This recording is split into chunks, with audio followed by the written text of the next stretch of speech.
kind of in a little bit of a time of a earth medicine renaissance, where people are seeking different ways of looking past the veil. Yeah. And we're also seeing the results of maybe not doing that with prudence or due care. Yeah. My question to you would be, do you have a standard format in which you would say one should integrate when they don't understand what they've seen? Well, it's all about frequency, it's all about resonance, it's all about vibration. This is one of the reasons why we share what we call the formula with all of you. It is literally an instruction manual for how to allow your vibrational frequency to become more coherent, more harmonious, to raise your frequency in a way that makes you more receptive to higher frequency information and gives you the ability to be inspired by the information that will work for your life in the best possible way. It leaves nothing out. It's a complete kit. Whatever's important for your life theme will be given to you through the synchronicity that opens up by following the formula as precisely as you possibly can. Now, you don't have to do it, but the idea is that we have simplified it in a way where you don't need to add any more instructions. You don't need to take any instructions away. It's a very simple process, but it will give you everything that you need to allow your life to unfold in perfect timing and give you all the information you need to be able to move forward in that life. Does that answer your question? It does, and I'm familiar with the formula. Thank you very much. Thank you.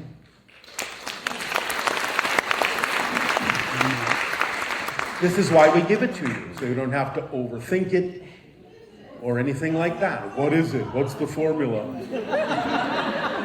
Very briefly, you act on your passion, number one. You act on it, number two, as far as you can take it till you can take it no further. Look for the next thing that you can act on that contains more passion or excitement than anything else. Number three, you act on your passion with absolutely zero assumption or insistence of what the outcome should be. Number four, you act on it by staying in a positive state no matter what happens, because that way you get a benefit out of what's happening, even if it's something you don't prefer, objectively speaking. And number five, you examine your beliefs and let go of the ones that are negative or fear-based or simply irrelevant for you. When you do that, you open up a complete kit of tools that act for you automatically and move you forward and propel you and guide you through life unerringly.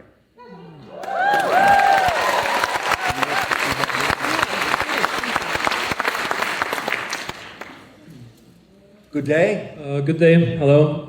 My name is Luca. If you insist. I came with my friend to this event all the way from Croatia.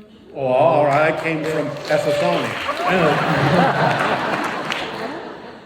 I wanted to ask you, understanding that we are all channeling all the time. Yes. Channeling is something I'm very excited about. Well, you have to be excited to be in a channeling state. Yeah, of course.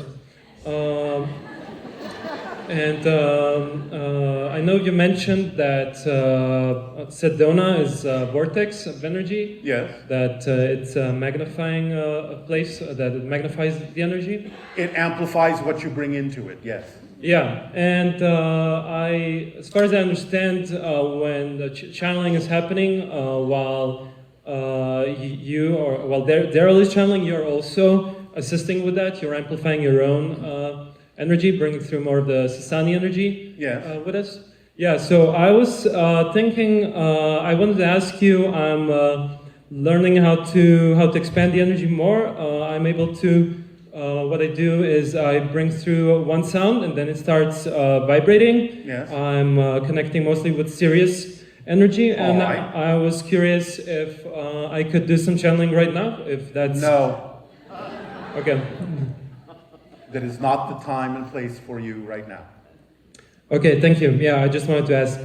If that's not possible, I'm going to switch directions. I wanted to ask, when I had what was for me a physical experience in my bedroom, it was in the middle of the night, and I saw, it was like an astral projection version of my room, and I saw three hybrid beings. It has been told to me by another channel that these beings were a version of the Sasani beings. So I was curious if that's how you look like as well, if it's similar to that, if you could tap into that energy. We are about 5 feet of your height, very white, pale skin, very thin. Our heads are slightly larger than yours. Our eyes are very much larger than yours. Ears, nose, and mouth are much smaller. Is that what you saw? Yeah, that's what I saw. I was surprised by how big the heads were in comparison to the body. And also the energy was very direct in my experience. But like in the sense that it was like I was just sleeping and they came into my room. Yes, well, you were in an altered state sufficient to be able to perceive them. Yeah. But one thing I want to mention, so I didn't feel anything like I know you've said that first contact experience is that the energy will be rising and all of that. So I presume that because I was in an astral projected state, that's why I didn't feel like the energy didn't feel so intense as perhaps you had Yes, said. of course. Most of the encounters take place in a slightly altered reality, so it won't overwhelm you. Okay. Thank you. Thank you. Thank you. Hello. And Hi, good Bashar. day. Good day. Thank you so much for coming to share with us today. It is our passion and our pleasure. Very excited to meet you in person, sort of. Well, you're not meeting me in person, but thank you for the sentiment. Okay, I have a quick question about what you discussed earlier. We always talk about what's above us in the hierarchy from over soul to... Is there anything below us? Do we create, like the soul creates us, do we create any lower consciousness beings? You have a reflection or an echo of something lower, but in terms of the idea of density, there isn't really anything below you. But you have created a reflection of things. You have created a reflection of things to appear as if they are. I see. Now, even unto the idea of what you call your subconscious and unconscious, many of you define these things as if they are below your conscious mind. They're not. They're above it. They're actually closer to the higher mind vibration because the unconscious contains the totality of your entire theme in this physical reality, and the subconscious mind acts as a gatekeeper, letting through that information into the physical mind to the degree that the physical mind is capable of handling it. Yeah. Okay, that makes sense. Yes, I know. That's why I said it.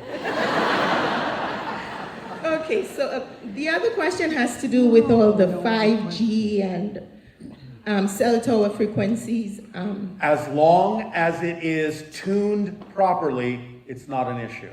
It's not. If it is out of tune, it can be. But as long as it is tuned properly, it is not an issue. Okay. Does that answer your question? Well, are they tuning it properly? I'll let you figure that out. Thank you, Bashar. Thank you. What does he mean by that? Of course we have souls. No. You don't have a soul. You are a soul. So, this perspective can change a lot of things in the way that you experience physical reality because you're creating it. It's a projection of your consciousness. And here, fundamentally, is how you do this. Now imagine, if you will, that you are a soul, an orb of light. So picture this in your mind. You are this sphere, this orb of light. And within it, there are ripples of energy, patterns of energy. Just like dropping a pebble into the pond creates ripples. Imagine ripples in every direction inside this orb of energy, this orb of light.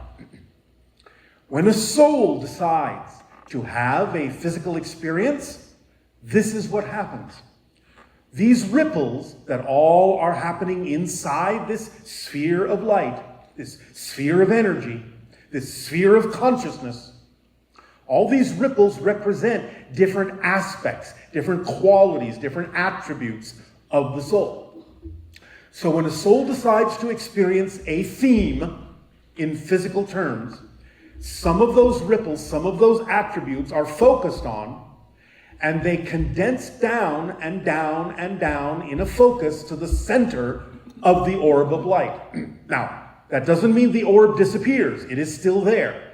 Only some of the aspects of it have condensed down into this tiny small bit at the center. You might call it a seed, a hard kernel, like a subatomic particle. And that small crystallized seed at the center of that orb of light is your physical mind. That is how the soul creates its experience of physical reality. It creates a focus, it creates a dream experience within the center of its being, taking some of the qualities, some of the attributes, some of the aspects of its total self, crystallizing them, focusing down into that little center seed, that little center crystal. And that center crystal contains those attributes that represent the theme that that being will explore as a physical being in that physical dream at the center of the soul. So when that life is over, the soul doesn't leave the body. The crystal seed starts to expand again, starts to open up again, starts to soften, and starts to merge back with and into itself as the soul. So that is what death is simply the awakening from the dream state, from the little crystallized seed at the center of the soul. And the idea of the expansion of consciousness overall is what begins that process of opening up. It doesn't mean that just expanding your consciousness means you have to die physically. But the idea is that you open up and you are a little bit like a small open sphere inside the bigger sphere. Not so concentrated, not so crystallized, not so hard, not so focused, so that you have the ability to tap into the vibration of the soul more readily, more easily. And this becomes the relationship between your physical mind and your higher mind, which is the soul, which is that portion of you that is still the sphere of light, the sphere of consciousness, the sphere of energy. That is the higher mind according to the physical kernel at the center, the physical seed. So by allowing yourself to expand a little bit, it's easier for you to, by raising your vibration, expanding that seed in the center, tap into the communication, the ripples, the information that is always coming to you from the rest of your being, the rest of you as a soul, as a sphere of consciousness, a sphere of light. By opening up a little bit, you then contain the ability within that seed, within the center of that seed, to harbor some of the vibrational frequencies of information that come to you, the messages that come to you from your soul, from the higher mind. So the idea then is that comes in an energy language, as we have said. And that energy language, that energy message from your soul self to the little seed that is more expanded, is translated by that little seed in the center, that little physical mind being in the center, as the sensation called passion, curiosity, love, creativity. And that is when you receive the message from the soul self that whatever contains that passion, whatever contains that excitement, that curiosity, that attraction, that is who you really are. That is your core frequency. That is your core theme. That is your core creativity. It is the next step on your path. And that's why it's so important to act on that passion. Because action, as the little seed, is the language of the physical reality dream. Not words, not thoughts, but actions, physical actions. Let the soul know that there is an echo from the crystal. There is a reaction, a response from the crystal that it heard the message from the soul self and is willing to act on it, willing to be guided by it, willing in that sense to move forward in that way, which then allows the soul to respond to that echo, and then you create that back and forth dialogue between the soul sphere and the crystal seed that is you as a physical mind, as a physical being. Does this make sense? Yes. So again, focusing on yourself as a physical being, saying, I, as a physical human, have a soul, is very different than understanding that you are a soul that is simply having a human experience, that is having a human dream, a physical reality dream. So the idea is to allow yourself to really start opening up and remembering that you never leave spirit. Spirit is your natural state. You haven't left it. Most of you is there right now. All of you is there right now. But you have this little crystalline seed portion of your greater self that is pretending, that is dreaming that it's no longer in spirit. That is what physical reality is. And when you start looking at it from that direction, you start really tapping into your innate self-empowerment, your true nature, your true core essential vibration. And many more things can happen that are more representative of alignment between your physical mind and your higher mind, so that you can really understand you are not a human being physically that has a soul. You do not have a body, and inside the body is your soul. You are a soul, and inside your soul is your body. That's the difference. So, you are a soul, you don't have a soul, you are the soul. We thank you for allowing us to share this perspective with you this day of your time. In return for the gift that you are giving us in allowing us to serve you in this way and share this knowledge, we ask, how may we continue to be of service to you? You may begin with your dialogues and questions